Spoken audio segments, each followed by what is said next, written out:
کبھی سوچا ہے جب آپ نماز پڑھ رہے ہوتے ہیں تو آپ زمین پر ہوتے ہیں،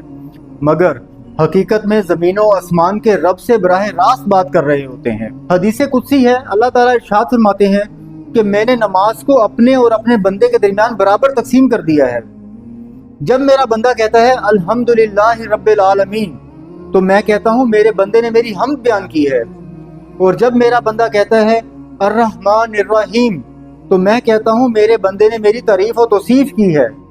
اور جب میرا بندہ کہتا ہے مالک یوم الدین تو میں کہتا ہوں میرے بندے نے میری بزرگی بیان کی ہے، اور جب میرا بندہ کہتا ہے ایاک نعبد و ایاک نستعین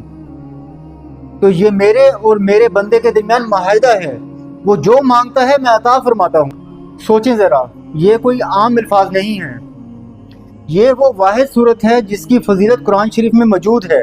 اس جیسی کوئی اور صورت نہیں ہے۔ اللہ تعالیٰ قرآن شریف میں ارشاد فرماتے ہیں اے حبیب صلی اللہ علیہ وسلم، ہم نے آپ کو عطا فرمائی ہیں 7 آیات ایسی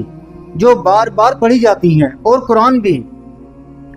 آپ اندازہ لگائیں کہ ان 7 آیات کا ذکر علیحدہ سے ہے